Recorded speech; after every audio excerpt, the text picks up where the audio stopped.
Oh, hey, Eagles. Man, I am hurting right now. I notice a lot of our neighbors are too, so I can only imagine how you're feeling. You know, when we're hurting, it's good for us to go talk to our friends who care about us and that we can trust. So that's what I'm gonna go do. In fact, why don't you come along with me as I go see one of my friends? Hey, Eagles, I'm with somebody that you recognize here. He goes by Mr. Chase, Mr. Stansel, and we're so glad that we're able to sit down and have a conversation, man. Yeah. Yeah. So I guess my first question is, how are you doing? Uh, yes. I think, so one, hey, everybody. I think, even in our conversation and even when I'm explaining how I'm doing, I'll use some words, some terms like, I'll use black and white and Hispanic and Asian and Native American because they're a part of our vocabulary of understanding some of the differences in people groups in our country.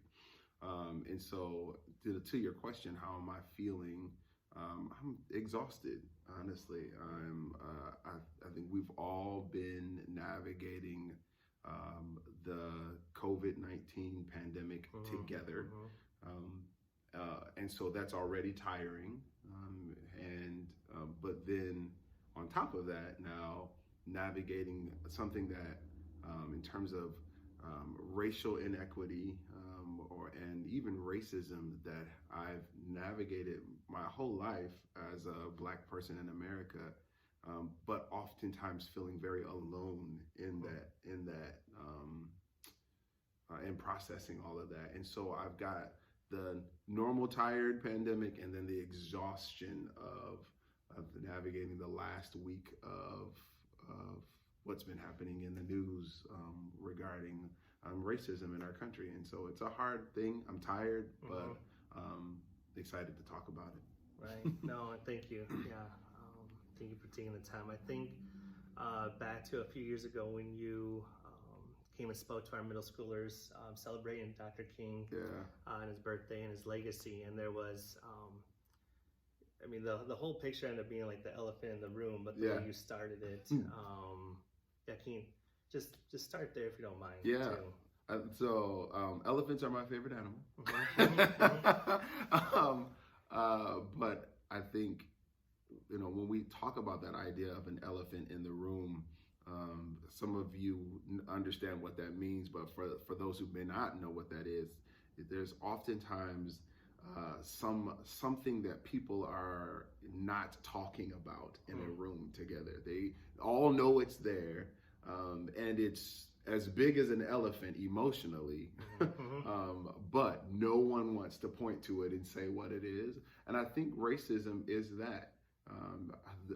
Racism, and another word, is implicit bias, meaning you've got negative ways of seeing groups of people that you don't always know consciously. And so those things are always in the room with us in the United States, which is a hard reality. It's a hard truth to know. But we're also we're not often talking about it. And part of that is because we don't want to make it worse. Part of it is because we don't want to be called a racist. Part of it is because we're afraid. I was even talking with some friends and realized that a part of why I haven't talked about racism is because I'm afraid to know that they don't care. I'm afraid to know that the people who I'm close with, the white friends that I have, are not concerned about racism. That would hurt me a whole lot to know that. And so I'm afraid to even talk about it. But I think as the last week has really proven that it's important for us to talk about this elephant in the room. It's important for us to point to it, because if we don't point to it, if we don't talk about it, then if we don't acknowledge it, the problem doesn't go away. True. And we don't also heal from what it is too. And so it just stays in the room. Yeah, that's why we're still here. Yeah.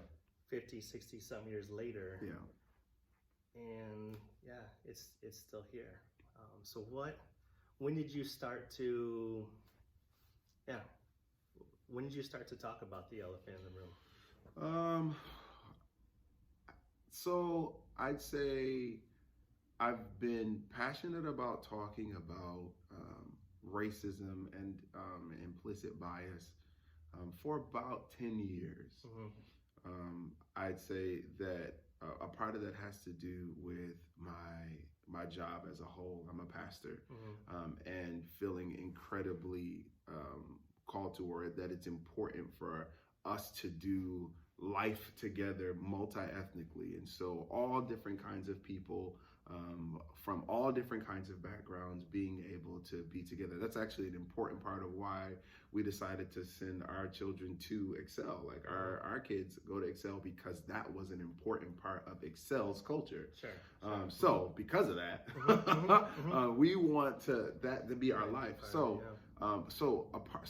But in wanting to have that be a part of our life, also recognizing there's a lot that we don't understand about multi-ethnic life, and there's a lot that our friends don't really understand because no one's talking about it.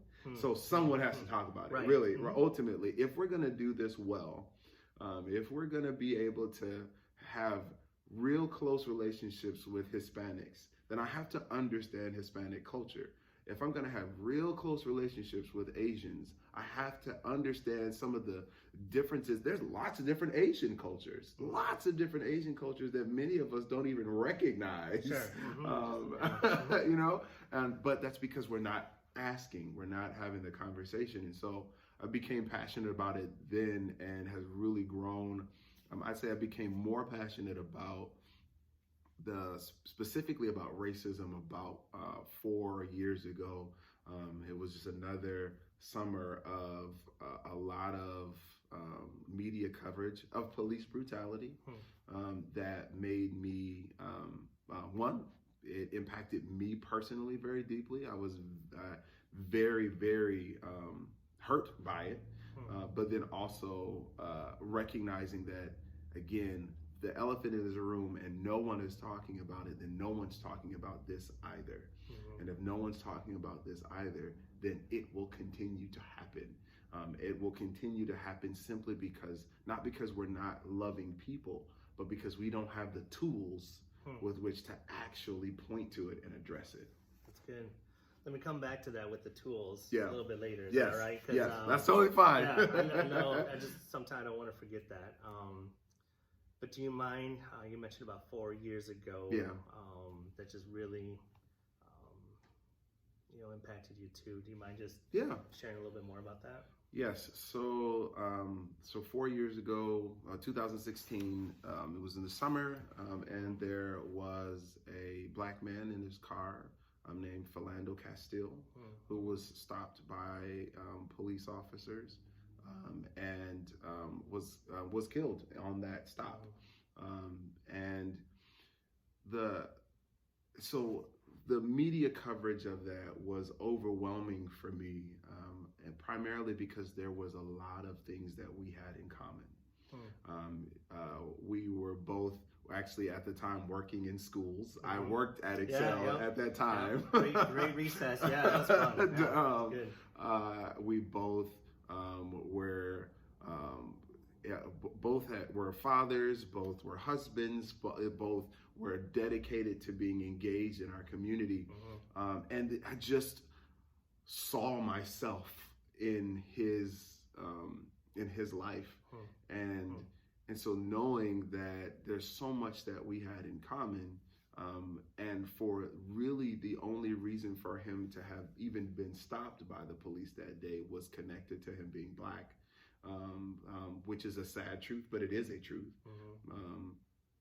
It honestly scared me. I had nightmares about it, and then for about 2 years was terrified to be in close proximity with any police officer. I worked hard to heal from that. I actually talked about it with some counselors. And I've gotten to a place where that's no longer the case in terms of being afraid to be near police officers. But that was a real tipping point for me in terms of how vocal I am about it now. I can't not talk about that now, not because everyone needs to hear about my fears, but I think everyone should know that those fears exist. Right.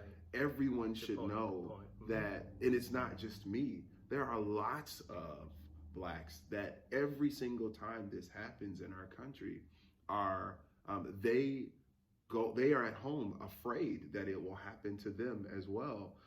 And the truth is, as much as we would like to tell them, as much as someone want to tell me that you don't have to be afraid of that, right, it's not true. The truth is, I actually do have that to be afraid of. And so I like saying it like this, like, it doesn't matter how much we tell, a little kid that they shouldn't be afraid of the dark. Our logic doesn't make sense to them when they're afraid of the dark. Sure, right. They've learned that being able to see means I'm safe. So when I can't see, that means I'm not safe.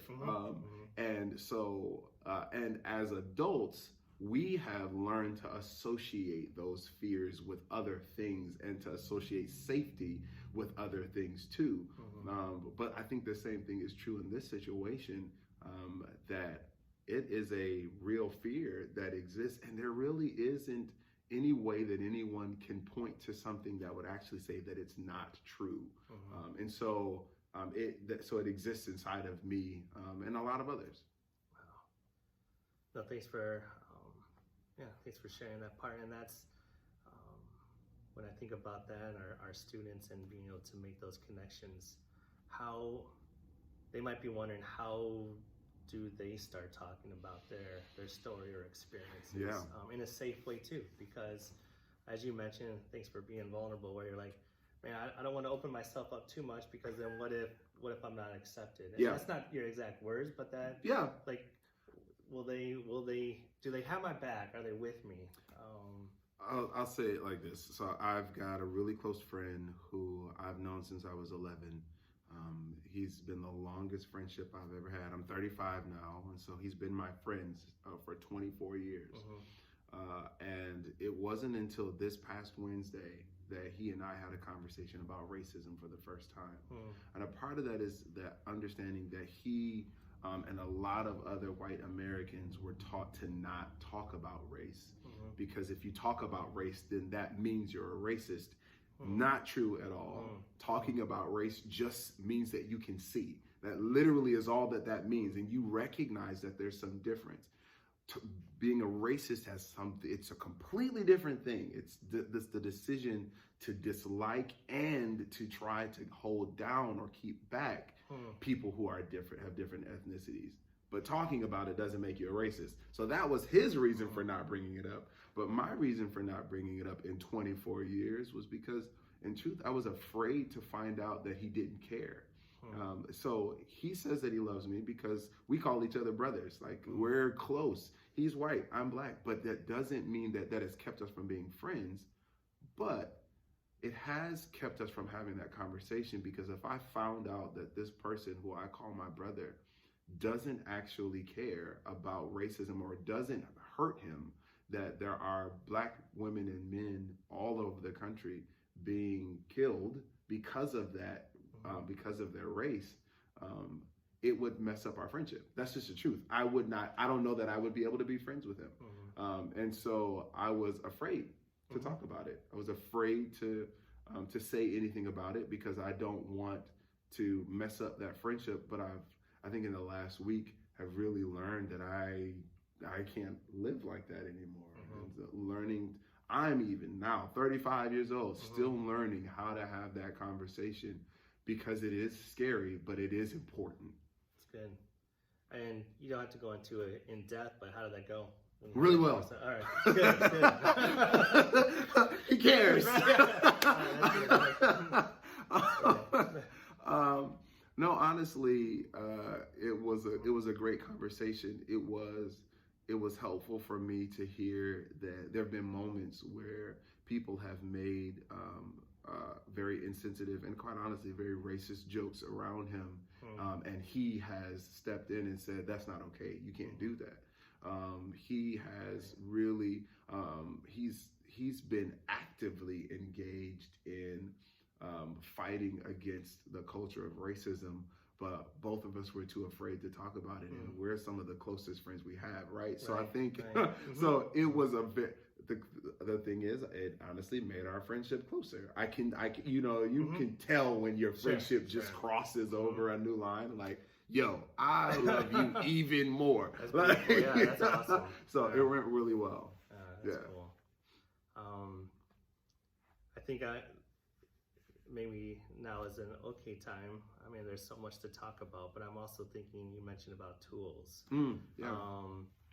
So, I mean, you know our students, you're a parent, you've worked at Excel, you've spoken at Excel, you're around Excel, you are Excel. Go Eagles. Go Eagles. There you go. What, I guess, you know, we have students in different situations, and as they are looking at what's been happening, especially recently here, even in Grand Rapids. What are some different tools that you can speak to our students? I think that I like all things, and as middle schoolers, you know that you're likely having conversations with loved ones, with parents and guardians and teachers now that you would not have been able to have when you were 3 and 4 and 5, right? Which means that there are areas where we have to kind of mature into this conversation. So I think that's okay for us to acknowledge. I even just said, even as a 35-year-old, I'm still maturing into this. So I think one of the things that can become overwhelming is because it's an elephant, you can think, I've got to get rid of the elephant all at once, and that is not true. Pointing to the elephant just acknowledges it, and then you begin to process even within yourself. One, how do you feel about it? But then also opening up the conversation. I think talking to adults who you love and trust about it, asking them how they feel about what's happened with George Floyd, who just was kind of the most recent example of what's been going on for years in the Black community. Asking adults how they feel about it, talking about how you feel about it with adults is important. And then within your friendships, I think you have to be aware that it's a sensitive topic, right? It's a sensitive topic.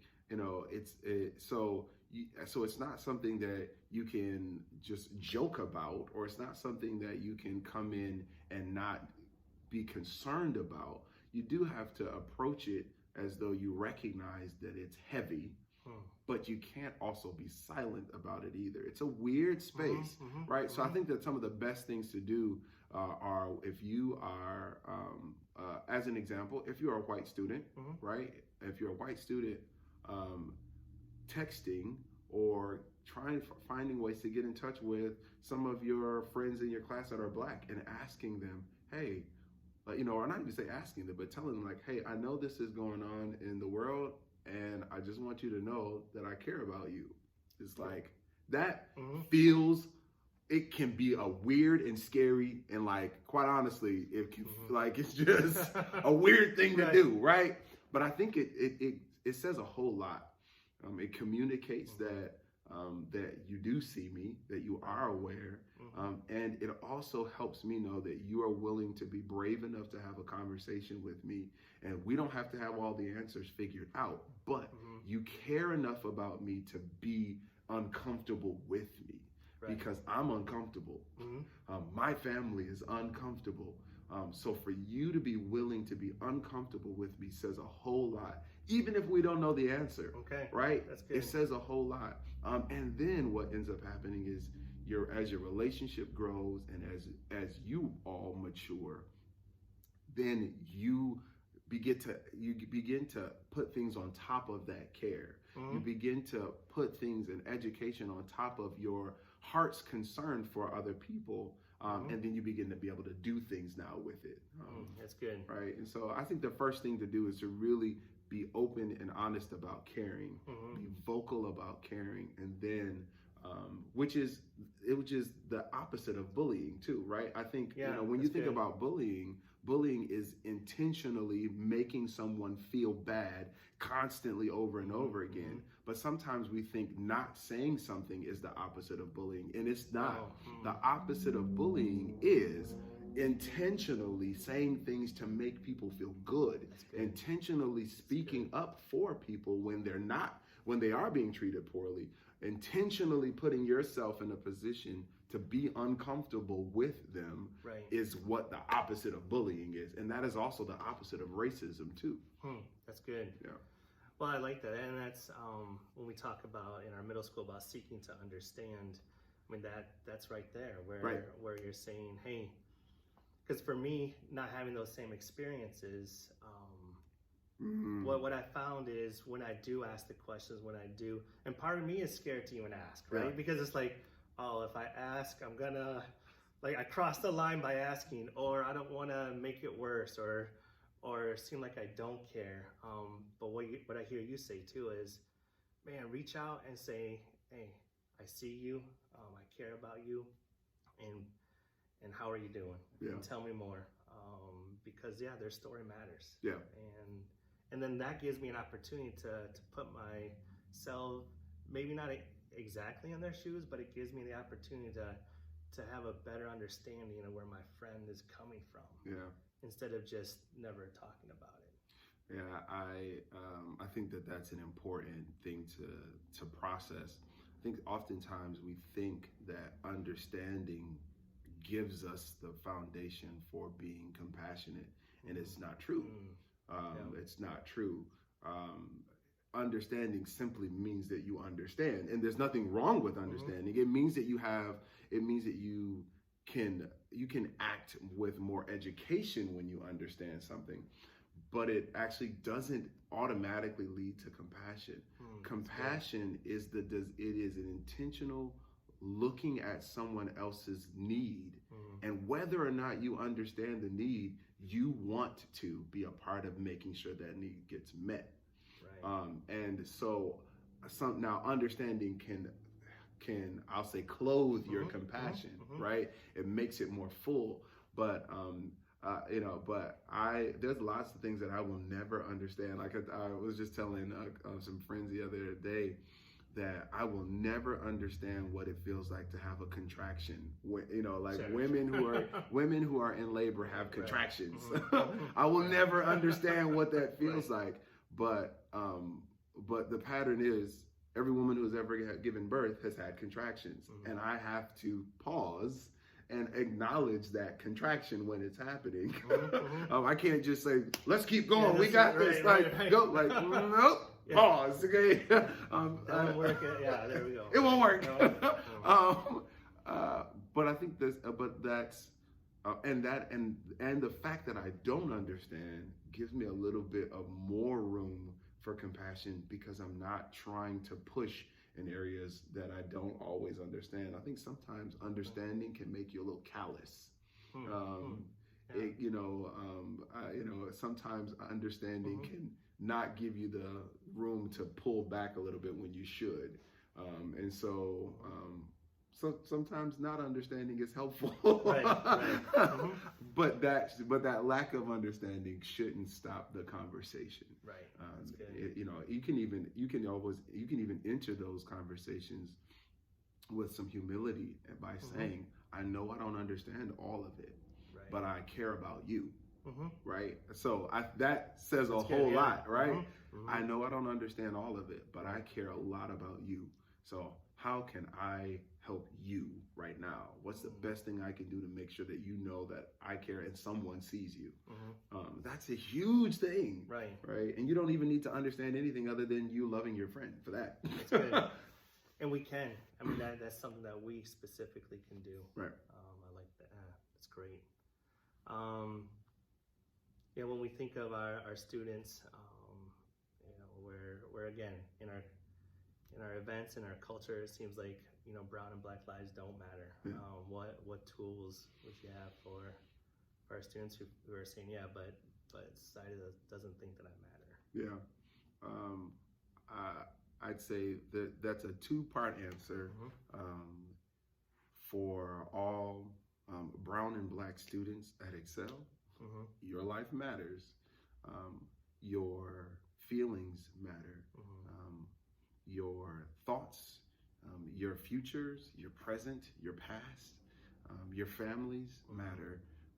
And by matter, I mean are important, are valuable to our community as a whole. The cultures that exist within Blacks and Hispanics and Asians and Native Americans matter, and they should not be lost at all.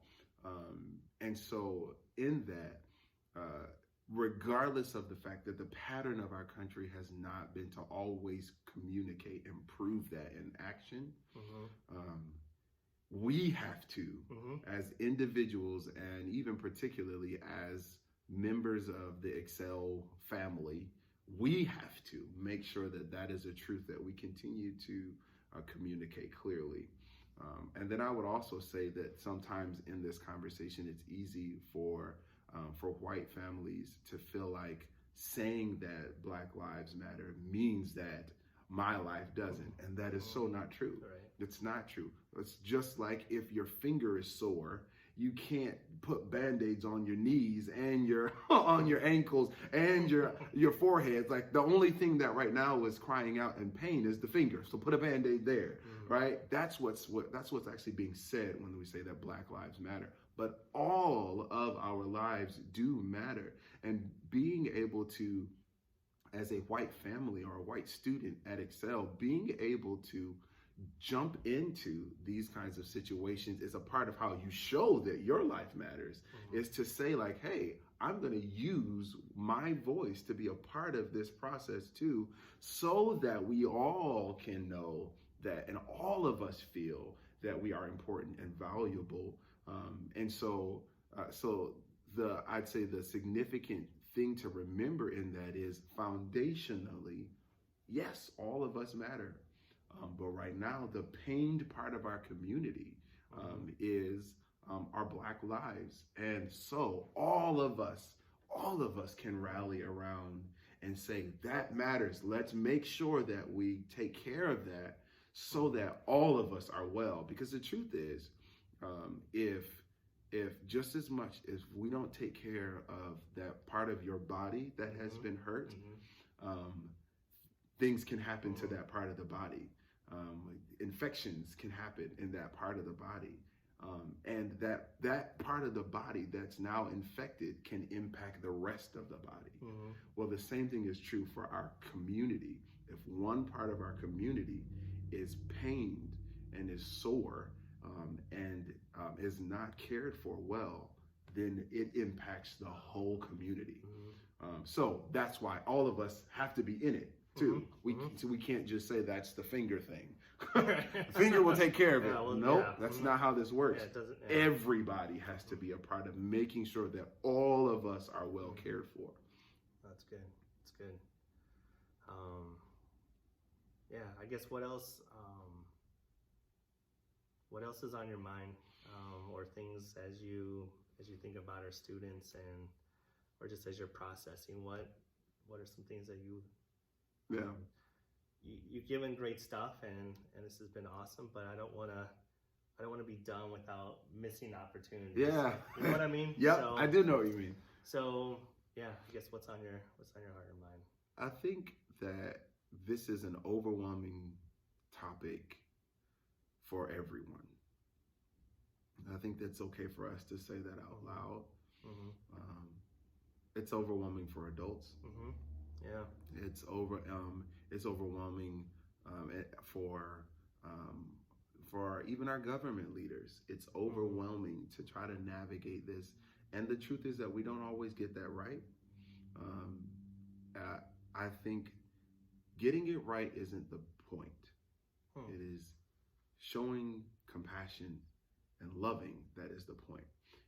And I believe this with all of my heart, that if we are focused on being perfect, we will not move. But if we are focused on loving well, we will correct our mistakes as we go. All right. And so for every adult, every teenager, every child. Don't allow the fact that we don't have all the answers to keep us from taking the first step. That's good, because we never will then. Because we never will, because we won't have all the answers to this. And it's okay for us to know that. It's an elephant, not a mouse. Right. Well, thanks for giving that space to recognize that too, right? It's an elephant, right? And so it's okay for us to be overwhelmed. It's not okay for us to be silent. It's okay for us to not have all the answers. It's not okay for us to not make moves. We have to make moves and correct as we go. And as we correct as we go, because we're being compassionate and because we're loving well the people around us, then because that heart is to love well, we won't make the same mistakes over and over again. Right. Because I don't want to. Right. Because I don't want you. Right. Exactly. I don't want to hurt you. Right. So if I find out I hurt you, I'm going to change that behavior. Exactly. Right. And so, so I think that if with all of what this is, for us to not be in any way silent or still because of how overwhelming it is, but for us to take steps and speak and correct as we go. And I think that our community as a whole will be much better for it. Agreed. No, you nailed it. And I think that's one of the reasons why I knew that we needed to sit down and talk and have this conversation. Yeah. When you shared on Facebook last week, and it struck me just to say, hey,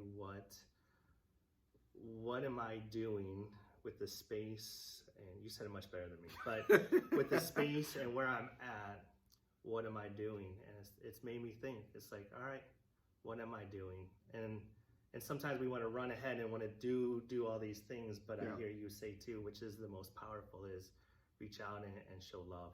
Yeah. And we can do that as well. Yeah.